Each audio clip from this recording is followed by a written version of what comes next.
One of the best things Resident Evil is known for is its enemies, from Nemesis, Mr. X, Albert Wesker, and many more. They help make the game better, in some cases unlike Derek Simmons. But with the Winters family story over, who should be the next Resident Evil villain, and specifically Resident Evil 9? After the death of Albert Wesker outside of Evelyn, we haven't gotten a consistent and long-lasting villain since. Simmons was terrible, no doubt about it. Evelyn was a decent villain, but I personally think Jack Baker was better. Mother Miranda was personally outshined by other villains like Heisenberg and Lady D. She also inspired Oswald E. Spencer to create Umbrella, so that was an interesting twist. But since they are gone, I decided to put out multiple candidates to become the new villain in the new Resident Evil game. So before we get into the list, please leave a like as it helps the video reach the algorithm, and be sure to subscribe as I'm trying to hit 5,000 by the release of RE4 Remake, and now let's get into it. Also, these people I have listed, they have their reasons to go after the BSAA and essentially make it corrupt, unless it's someone on the inside, which would be a heavy plot twist, but I don't think that will happen. So in case anybody is unaware, Brandon Bailey is the founder of the Connections crime syndicate, and they have been most recently responsible for the BOWs in RE7 and RE8. He has supposedly been dead for a very long time since the events of Resident Evil 5, but there is no confirmation for his death, and that brings speculation if he's behind the BSAA going rogue using BOWs, etc. The thing is with this guy is that we don't know what he looks like, but we do know it ain't a clone of somebody else, it's an actual person. I think we will find out if he is alive in RE9, because if he is really dead, who's the one behind the takeover and who was running the Connections as of right now?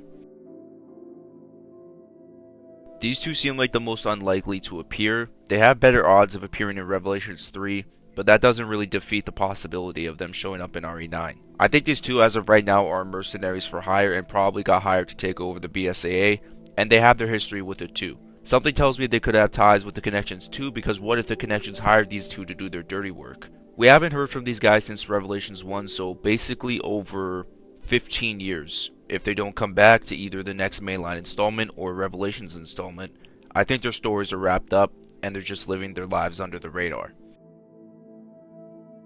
This seems to be the odds-on favorite to be the main villain, and seems to be something Capcom needs to pull the trigger on. Natalia as of right now is not a little girl anymore. Revelations 2 was 10 years ago in terms of the timeline, and she's probably a grown-ass woman right now. Alex offed herself and her consciousness went inside the mind of Natalia. Little Miss in Revelations 2 was a great example of what was going on, as Dark Natalia was basically Alex. From this point now, she's had to have taken over Natalia's body and may have full control over it. What's her reason to destroy the BSAA? Well, it's the company responsible for killing Albert. And I also think Barry is still with the BSAA unless he retired to be a full-time father.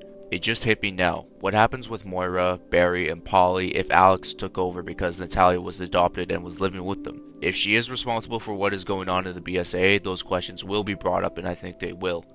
This, in my opinion, is the most likely villain to be in RE9, plus it's a Wesker, so it draws some good money. It's just Alex will be inside the body of Natalia. This person to me is an underdog and totally forgotten. Maria Gomez was a villain in Resident Evil Vendetta and was a remaining survivor after Glenn Arias and her father Diego died. If you want her story to be known about, check out the video in the pinned comment. She has her reason to take over. The BSAA is responsible for the deaths of Glenn and her father, and who is the founder and behind those attacks? Chris Redfield. You can also include Leon too, but Leon was just a depressed emo drinking his pain away before those events. Maria has every single reason to attack the BSAA and could have possibly been hired by the Connections too. She infiltrated a college campus or lab when Rebecca Chambers was working there. She also kidnapped Rebecca without Chris or Leon noticing, so she has her ways to sneak around and infiltrate many areas. The BSAA can be one of those. So she is a candidate under the radar that can work and that has a vendetta towards Chris, pun intended. She looked like at the end of the movie she wanted to plot her revenge for her father because she probably didn't care about Glenn, so we'll see what happens in the future. This is hard for me to come up with someone new. I honestly don't know where to go with this, but I wouldn't be surprised if Capcom went down this route and created someone new. But honestly, if they were to create someone new, it would have to be a whole different plot. Another thing I wanted to mention was that we all know those BOWs the BSAA used were clones of Chris Redfield, so who the hell would be so obsessive to create clones of him? I know so many people want him to come back because of no consistent villain after him, and they just ain't as good as him. Also, him dying in a very bad way, as many people are saying. So many people just wanted him to be cloned or taking all of his consciousness into someone else like Alex did with Natalia. Unfortunately, I genuinely believe he's dead and there's just no way he's coming back.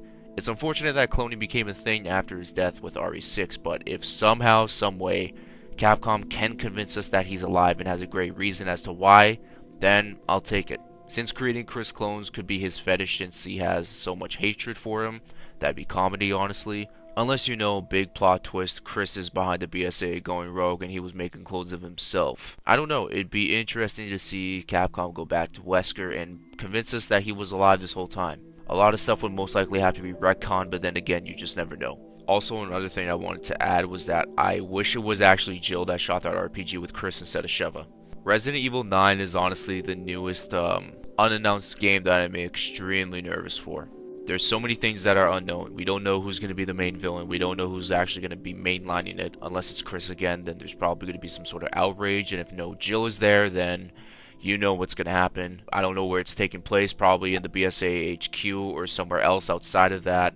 We don't know. I mean, it's just all speculation at this point, and just decided to create this list of enemies that could return, and I think all of these people could be the best fit for a mainline villain entry. So to rank my list on who is more likely to be a main villain in Resident Evil 9, number 1 is Natalia / Alex Wesker.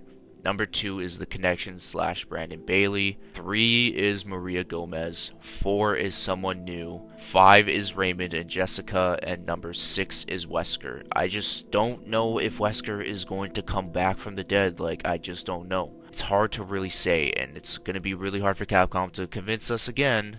How is he still alive? But let me know who you want to be the main villain in Resident Evil 9, if it's anybody from this list or if it's anybody outside of it. And if you enjoyed, please like, subscribe, and comment whatever you want to do. And I hope you guys have yourselves a good day, good night, and a good sleep. And I'll catch you guys in my next video. Peace out, and much love.